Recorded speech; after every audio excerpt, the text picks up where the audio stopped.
Unedited, and welcome to all of our subscribers. So today, within this actual scrying pool, we are going to be discussing more writing bollocks. As always, I do not possess in the 14th century the actual ability to have this, you say, video editing software, but this is scrying magical ability to actually possess to give to you. So there is no editing, it is all straight ramblings and every off the cuff and unedited, as well as the unscripted nature of my scryings. So today what I'm going to be bringing up within the writing bollocks is more writing tips that are also bollocks at the same time. So what I wanted to bring up is I was reading an interesting scry that somebody sent me over this thing called the internet. Not sure which it is, but alas, magical. It's magical something. So what it is that it was a task that people had where they had to have two separate people. One would write the first part of a story within the first couple paragraphs, and then the other would write the next couple of paragraphs. And from there, you're meant to actually divulge and make a whole story to flow. The act of working together, it's a brilliant technique because you're able to actually blend two separate genres into one. It allows you to teach you to work on the fly, to be able to just write and creatively go with the flow. Go with the ebb and flow. Now, what's interesting about this assignment on here is they did not wish to work together. And I'll start with reading the way it actually says on here. And now this is covered underneath fair use, as it always is, because it is to emphasize a point and for educational purposes. So I cannot be sued for this. And it happens even here, don't worry for my future scryers out there. So the story was first written by a girl named Rebecca. The other one was apparently Gary. The first part, Rebecca, begins with, at first Laurie couldn't decide what kind of tea she wanted. The camomile, which she used to be her favorite for her lazy evenings at home, now reminded her too much of Carl, who once said in happier times that he liked camomile. But she felt she must know now, at all costs, keep her mind off of Carl. His possessiveness was suffocating, and if she thought about him too much, her asthma started to act up again. So camomile was out of the question. So as it begins within here, the person's trying to start off with what the sounds of a beginning of a romance novel. They're at a dilemma of thinking of old past lovers. So Gary has the ability here to actually go back and flow with the story. Most likely what he's going to do, and what he does do, is he goes by the actual lover's perspective. Now, you could just continue up, but this is the point that I need to bring up. Conflict. Especially within this is the starting of a chapter. There's already a bit of conflict developed, that she loves a man, but the man is gone from her life. So if you wish the plot to continue from here, Gary has to develop conflict here. And so Gary actually, so expertly, although he does actually make a mistake in here where he kind of takes a stab at the other person. I mean, it's not something that you wish to do when you're doing these assignments. But nonetheless, what he does is he takes the actual perspective of Carl. Now, meanwhile, Advanced Sergeant Carl Harris, leader of the attack squadron now in orbit over Skylon 4, had more important things to do than think about the nuances of an airheaded asthmatic bimbo named Laurie, whom he once had spent an sorry, I got lost on there.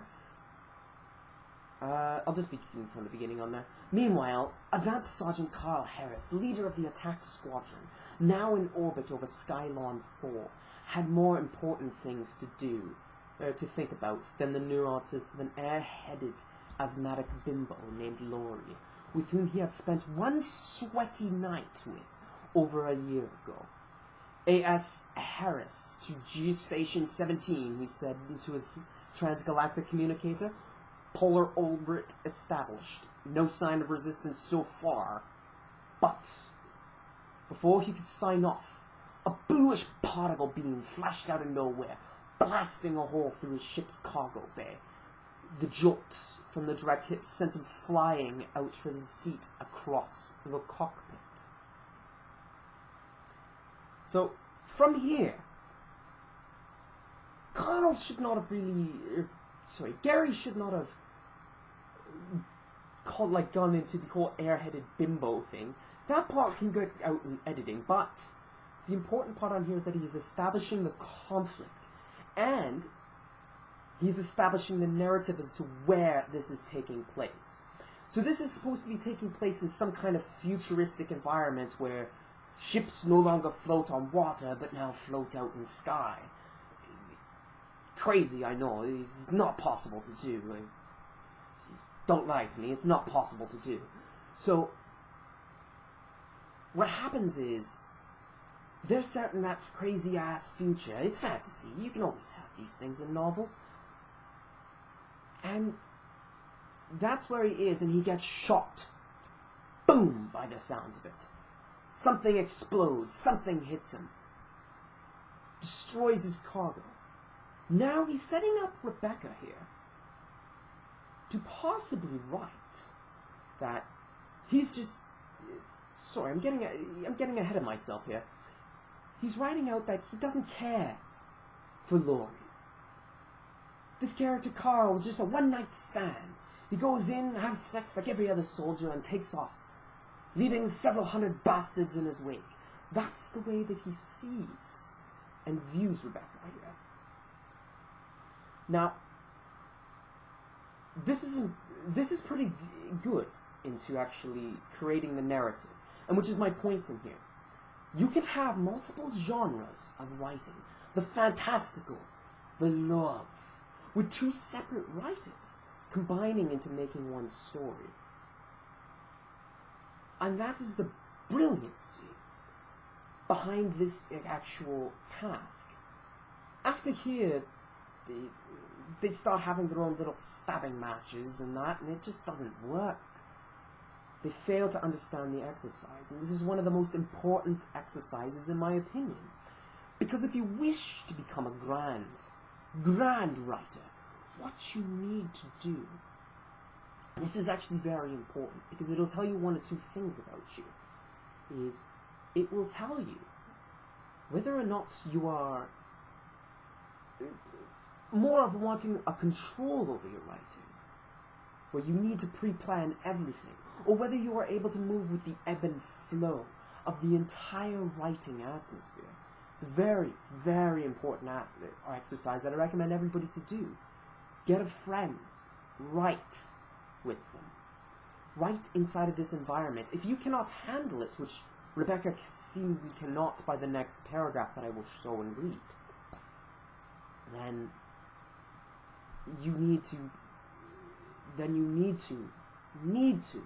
outline everything ahead of time. Failure to outline ahead of time, and your novel won't go anywhere. But if you can go with this ebb and flow, then it tells you an important fact to yourself. And what that fact is that it tells you that you are able to write and continue the plot, regardless of how it's flowing. You could be moving it one way, and then you can just expertly dash it over to the other side and still have it flow. That is the importance of this exercise. Gary seemed to have understood it by the way that he wrote. He made it more conflict. He added conflict to the actual environment. He added tension. So Rebecca's in a position now that she can continue with this story. she can say, she could make Carl, because this is supposed to be a short story, it's not meant to be a novel, she could make Carl start to have feelings of regret. She could go through, it could end in a tragedy. But instead, Rebecca unfortunately is one of those type of people that needs to control everything. It's not a bad thing, it's just a different style of writing, and it's very important this exercise to learn what style you are. Which is why I like it. So Rebecca begins with, he bumped his head and died almost instantly. But not before he felt one last pang of regret for physically brutalizing the woman who he had ever had feelings for him. Soon afterwards, Earth stopped its pointless hostilities towards the peaceful farmers of Skylon 4. Congress passes law permanently abolishing war and space travel. Laurie reads in a newspaper one morning. The news simultaneously excited and bored her. She stared out the window, dreaming of her youth, when the days had passed unhurriedly and carefree, with no newspaper to read, no television to distract her from her senses of innocent wonder at all the beautiful things around her. Why must one lose one's innocence to become a woman? She pondered wistfully. So, Rebecca she needs to control everything and doesn't like it when others don't follow along or want to have the story continue in different paths. It tells her that she needs to write in a different way. She needs to pre-plan everything. That's what she needs to do. And ultimately she killed the entire plot of the story by murdering off, if I could snap my fingers. Unfortunately, I've been working today, so it's a little bit greasy in that. In that, she killed him off without any plans, and basically tried to kill the entire storyline by saying at the very beginning that there's no more war. That they passed some kind of stupid law, no war. Take it from me, lass. As a man who has lived in time periods of strife and war and death and plague, I'll tell you now. The civilizations that are conquered and destroyed and eaten alive are the ones that abolish their military. You may not like it, you may not enjoy it, but that's what happens, lass. I have seen men, great men, ruled cities, ruled areas, hung from a tree with 1,000 other men. It's a fun little game men like to play in war. See how many men we can hang from that tree. 1, 2, 7, 9, 12. Ooh, that branch is starting to go. Go on that branch now. It's just something men do. War is hell. If you try and outlaw it, it's that crazy world. And I think Gary understands it too within the next paragraph. Because Gary understands the exercise. If you abolish that, Gary continues. He goes with what was taken. He takes the killed character and expertly flows it over to continue with the actual writing. What he says is, little did she know, but she had less than 10 seconds left to live. Thousands of miles above this city, the sorry, I'm bad in pronunciation, Anundrayan, mothership, whatever that is, launched the first of its lithium fusion missiles. I have no idea what lithium is, I apologize. The dim-witted, wimpy peaceniks who pushed the utilitarian Aerosmith disarmament treaty through Congress had left Earth a defenseless target for the hostile alien empires who were once determined to destroy the human race. Within 2 hours after the passage of the treaty, the Undrian's ships were on course for Earth, carrying enough firepower to pulverize the entire planet. With no one able to stop them, they swiftly initiated their diabolical plan. The lithium-fused missile I'll enter the atmosphere unimpeded. The President and his top-secret mobile submarine, in headquarters on the ocean floor off the coast of Guam, felt the inconceivably massive explosion which vaporized poor, stupid Laurie. And from here it dissolves into insults for them that they write between each other, and I won't even divulge into that, because it is not worth the time, and it is not pertinent to the exercise.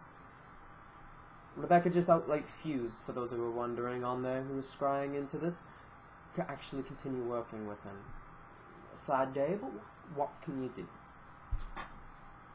So with this said, Gary understood Gary used this exercise. He worked with it. He moved with it. He continued to actually to flow the storyline. His character was killed and the entire romance was gone now. It is unimportant. The character is dead and gone. No sense in continuing with that. But he made it within an actual logical consequence of the actions of the previous writer. The previous writer had wrote that all war is gone. And as I discussed not long ago, it doesn't matter if you abolish war.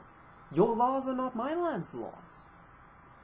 My land's laws says that you can't preach that. You can't own that. Your land says it is. And when we draw knives, and we kill each other. That is the nature of the land.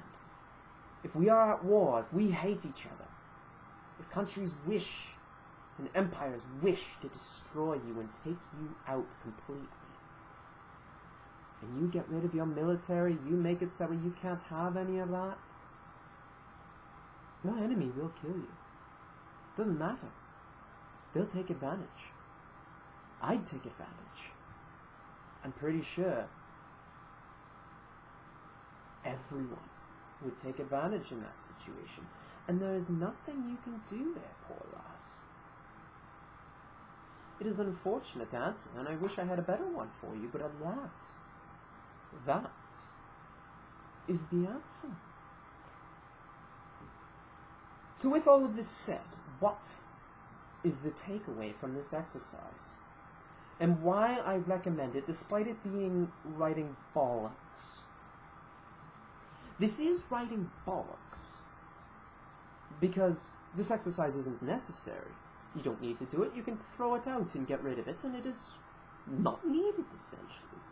You don't require the exercise.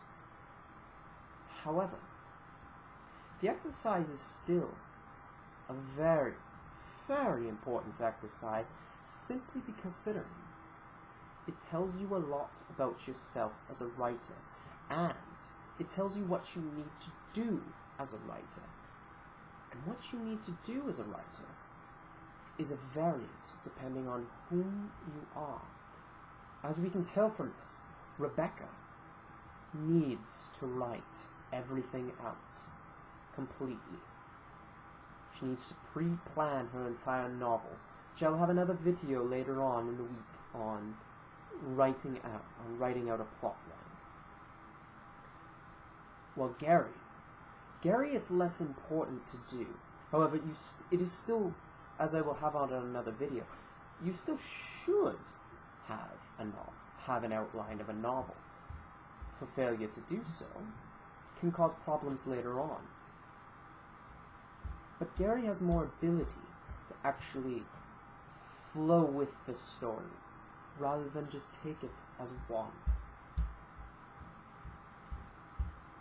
And Rebecca needs to plan it. Neither one is worse. But knowing that of yourself can help you to actually write better, simply due to the fact that when you know yourself, you will do better. The sheer fact of, it's a basic principle of war. If you do not know yourself, you are dead. If I am fighting you, and I know what I can do, I will succeed in beating you. If you don't know yourself, what you can physically do, What hopes do you have of beating me? You need to know yourself in order to... You need to know what you are doing, what you are capable of, what your styles are, what your abilities are, for you to continue, for you to succeed. Because when you know that, then you will continue and go far. And that wraps up our first video for you guys today on this channel on my writing bollocks. We will continue up with different vlogs throughout the week on how my writing is going, on different writing bollocks for you, and other things. Yes. And with that, I highly suggest that for all of my scryers out there, please subscribe to the scrying channel. Sorry, for those who are not subscribed, please subscribe to the scrying channel. And for those of you who are not, who are, thank you so much. Please check out my Patreon page. It is on the bottom. It is another scrying link that you can click on and move forward. From there you can move on and donate monthly to help keep the scrying channel open. You could also, if you do not wish to do monthly, I also have a singular donation open as well. Please like, subscribe, and share the round. And thank you for your time. And have a grand day. And may the pox get on your enemies. Take care.